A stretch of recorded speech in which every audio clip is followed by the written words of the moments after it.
క్రీస్తునందున్న ప్రియులకు ప్రేమతో వందనాలు తెలియజేస్తున్నాను.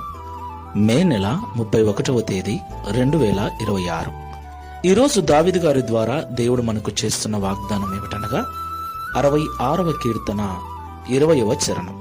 దేవుడు నా ప్రార్థనను త్రోసివేయలేదు, నా యొద్ద నుండి తన కృపను తొలగింపలేదు. ఆయన సన్నుతింపబడునుగాక. ఆమేన్. నా ప్రియమైన సహోదరి సహోదరులారా, మనం ఆరాధించే దేవుడు కృపా సత్య సంపూర్ణుడు, కృపగలిగిన దేవుడు. పర్వతములు తొలగిపోయినా, మెట్టలు తత్తరిల్లినా ఆయన కృప ఎన్నడూ మనల్ని విడిచిపోదని పరిశుద్ధ గ్రంథం సెలవిస్తుంది. దేవునికి మహిమ కలుగును గాక. నా ప్రియులారా, మన దేవుడు ప్రార్థనలో ఆలకించువాడై ఉన్నాడు. మనము చేసే విజ్ఞాపనలకు మనం పెట్టే మరొక ఆయన చెవియొగ్గి మనకు సహాయము చేయు దేవుడై ఉన్నాడు. దేవునికి మహిమ కలుగును గాక. ఆయన మన ప్రార్థన ఎన్నడూ త్రోసివేయడు. ఆయన తన కృపను మన మీద నుండి ఎన్నడూ తీసివేయడు. ప్రియులారా, ఆయనంతటా ఆయన ఎప్పుడూ ఆ కృపను తీసుకోడు. ఒక్కసారి ఆయన కృప చూపితే అది వేవేల తరముల వరకు నిలిచి ఉంటుంది. అయితే మనమే మన అవిధేయత వలన, మన అజ్ఞానం వలన, మన యొక్క అపరిశుద్ధత వలన, ప్రార్థన లేమి వలన దేవుని కృపను మనమే పోగొట్టుకుంటూ ఉంటాం. దేవుని కృప మనల్ని విడిచిపోయినప్పుడు మనం చేసే ప్రార్థనలు దేవుడు అంగీకరించాడు. కాబట్టి ఈ మాటలు వింటున్న ప్రియ సహోదరి సహోదరులారా, ఎట్టి పరిస్థితుల్లో కూడా దేవుని కృపను మనం పోగొట్టుకోకూడదు.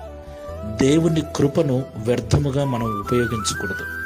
దేవుని కృపను పాపానికి మనము కారణం చేసుకొనకూడదు. చాలా మంది దేవుని కృప ఉందని దేవునికి విరోధమైన కార్యాలు చేస్తూ ఉంటారు. ప్రియులారా, దేవుని కృప మేలు కొరకే గాని కీడు కొరకు కాదు. Download share chat. క్రీస్తునందున్న ప్రియులకు ప్రేమతో వందనాలు తెలియజేస్తున్నాను. మే నెల 31వ తేదీ 2026. ఈరోజు దావీదు గారి ద్వారా దేవుడు మనకు చేస్తున్న వాగ్దానం ఏమిటనగా 66వ కీర్తన 20వ చరణం. దేవుడు నా ప్రార్థనను త్రోసివేయలేదు, నా యొద్ద నుండి తన కృపను తొలగింపలేదు.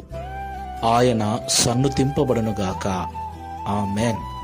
నా ప్రియమైన సహోదరి సహోదరులారా, మనం ఆరాధించే దేవుడు కృపా సత్య సంపూర్ణుడు, కృపగలిగిన దేవుడు.